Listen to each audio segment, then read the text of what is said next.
পিতা পুত্র পবিত্রাত্মার নামে আমেন। তুমি তোমার জীবনে সবচেয়ে বেশি মূল্যবান কি মনে করো এবং কি খুঁজে বেড়াও? তুমি সবকিছুর ঊর্ধ্বে কোন বিষয়কে স্থান দাও?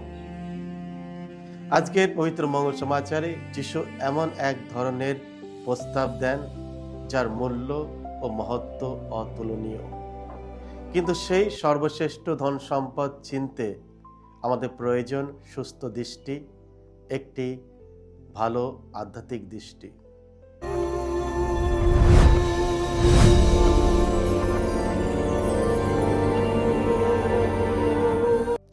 খ্রিস্টে আমার পরম প্রিয়জনেরা, আজ জুন মাসের 19 তারিখ, সাধারণকালের একাদশ সপ্তাহ, শুক্রবার।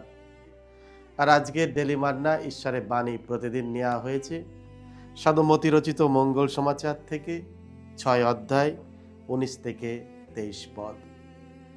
এসব আমরা ভক্তিভাবে আজকের বাণীটি শুনি। পার্থিব সম্পদ নয়, মানুষের সঞ্চয় করা উচিত স্বর্গীয় সম্পদ।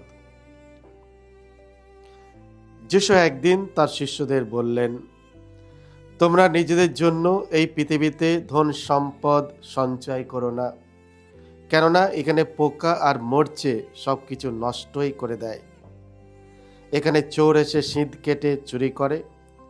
তোমরা বরং ধন সম্পদ সঞ্চয় করো স্বর্গলোকে, কেননা সেখানে পোকা আর মরচে কোনো কিছুই নষ্ট করে না, চোরও সিঁধ কেটে চুরি করতে আসে না।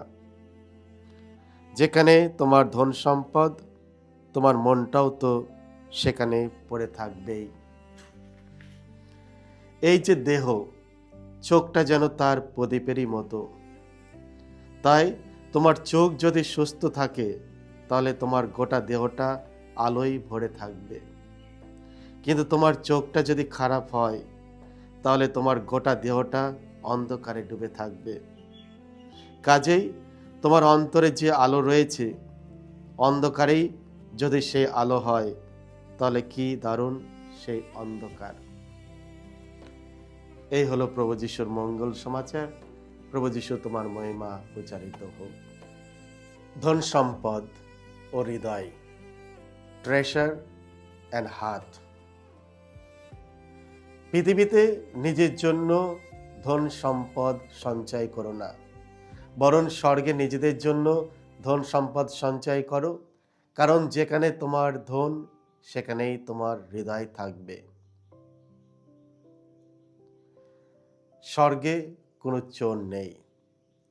কিছু আমার পরম প্রিয়জনেরা, পৃথিবীর ধন সম্পদের সঙ্গে স্বর্গীয় ধন সম্পদ তুলনা করতে গিয়ে যিশু বললেন যে পৃথিবীর ধন সম্পদ পোকা, মরচে, ক্ষয় এবং চুরির দ্বারা নষ্ট হয়ে যেতে পারে, কিন্তু স্বর্গে এমন কোনো বিপদ নেই। তিনি বললেন, স্বর্গে চোরেরা ঢুকে চুরি করে না। স্বর্গ হলো সেই স্থান যেখানে ঈশ্বর, স্বর্গদূত এবং সাধুজনেরা বাস করেন। সেখানে কোনো চোর নেই। যদি কোনো চোরের কথা বলা যায় তবে সে হলো সেই অনুতপ্ত চোর যাকে ক্রুশে মৃত্যুর সময় যিশু পরদেশের প্রতিশ্রুতি দিয়েছিলেন। পৃথিবীতে সে একজন চোর ছিল, কিন্তু স্বর্গে সে আর চোর নয়। তবে একজন চোর আছে, সে স্বর্গে নয়, পৃথিবীতে আছে, সে হলো শয়তান। সে আমাদের স্বর্গ থেকে কিছু চুরি করতে পারে না, কিন্তু সে আমাদের কাছ থেকে স্বর্গ হারিয়ে দিতে পারে। তাই আমাদের তার ব্যাপারে সতর্ক থাকতে হবে। স্বর্গের জন্য কি নেট ব্যাংকিং সম্ভব? নেট ব্যাংকিং হলো এমন একটি ডিজিটাল পদ্ধতি যার মাধ্যমে ব্যাংকে না গিয়েও আমরা লেনদেন করতে পারি। যিশু যেন এমনই এক আধ্যাত্মিক ধারণা আমাদের দিচ্ছেন যখন তিনি বললেন, স্বর্গে নিজেদের জন্য ধন সঞ্চয় করো। পৃথিবীতে থেকেই স্বর্গে যাওয়ার আগেই আমরা স্বর্গের সঙ্গে আমাদের এক ধরনের লেনদেন করতে পারি। আমরা যে ভালো কাজ করি এবং যে সৎ জীবনযাপন করি, তা আমাদের স্বর্গীয় ভাণ্ডারে সঞ্চিত হয়। এর অর্থ হলো যে বিষয়গুলোর মূল্য চিরস্থায়ী সেই বিষয়গুলিতে বিনিয়োগ করা, যেমন গুণাবলী অর্জন করা, ভালোবাসা, দয়া ও সহানুভূতি কাজ করা এবং অন্যদের সাহায্য করা। এর পাশাপাশি ঈশ্বরের সঙ্গে গভীর ও অর্থপূর্ণ সম্পর্ক গড়ে তোলা এবং তার শিক্ষা অনুসারে জীবনযাপন করাও আমাদের স্বর্গীয় সম্পদ বৃদ্ধি করে। এইভাবেই আমাদের স্বর্গের হিসাবে ধন সম্পদ জমা হয়। চুম্বক, ঈশ্বর না ধন সম্পদ? একটি চুম্বকের স্বাভাবিক ক্ষমতা হলো লোহা বা ইস্পাতকে নিজের দিকে টেনে নেওয়া। একইভাবে পৃথিবীর ধন সম্পদও আমাদের হৃদয়কে নিজের দিকে আকর্ষণ করতে পারে। যিশু বললেন, কারণ যেখানে তোমার ধন সেখানে তোমার হৃদয় থাকবে। কিছু তো আমার পরম প্রিয়জনেরা, এর অর্থ হলো যে বিষয়কে আমরা সবচেয়ে বেশি মূল্য দিই তা শুধু আমাদের ভালোবাসা নয়, আমাদের সময়, শক্তি এবং মনোযোগকেও দখল করে নেয়। পৃথিবীর জিনিসগুলো সহজেই আমাদের আকর্ষণ করে, কারণ এগুলো চকচকে ও দৃশ্যমান, কিন্তু এগুলো ক্ষণস্থায়ী এবং অনেক সময় আমাদের হৃদয়কে অশান্ত ও শূন্য করে দিতে পারে।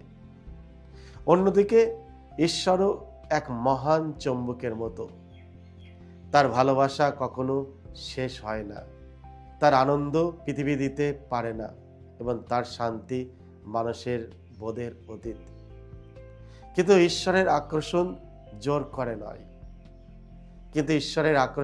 জোর করে নয়, তিনি কোমলভাবে আমাদের হৃদয়ের অপেক্ষা করেন, যেন আমরা স্বাধীনভাবে তার দিকে ফিরে আসি। তাই আজ আমাদের নিজেদের জিজ্ঞাসা করা দরকার, আমার হৃদয়কে বেশি টানছে কোনটি? চকচকে পার্থিব ধন সম্পদ নাকি ভালোবাসাময় চুম্বক ঈশ্বর? ধন সম্পদ সম্পর্কে যিশু যা বলেছিলেন তা তার শ্রোতাদের কাছে খুবই অর্থপূর্ণ ছিল। যা স্থায়ী সেটি ধরে রাখো। কিসে তো আমার পরম প্রিয়জনেরা, এসো আমরা এই পার্থিব জীবনে যে ধন সম্পদ আজ আছে কাল শেষ, তার জন্য বেশি পরিশ্রম না করে আমরা ধন সম্পদ সঞ্চয় করি সেই স্বর্গলোকের জন্য, যেখানে কোনো চোর নেই, কোনো মুচড়ে ধরবে না, যেগুলো নষ্ট হবে না। আর তার জন্য আমরা কতটা পরিশ্রম করছি, এসো আজকে আমরা নিজেদের দিকে তাকাই। আমরা নিজেদের প্রশ্ন করি, আমি এই পৃথিবীতে যতদিন বেঁচে রয়েছি আমি কার জন্য পরিশ্রম করছি? কোনটি আমার আসল ধন সম্পদ? কার জন্য আমি এত পরিশ্রম, এত আয়, এত ব্যয় করছি? এসো আমরা আসল ধন সম্পদের জন্য পরিশ্রম করি, আর সেই ধন সম্পদ একমাত্র ঈশ্বরই দিতে পারে। সকলকে জয় যিশু। ঈশ্বর আপনাদের সকলকে আশীর্বাদ করুন।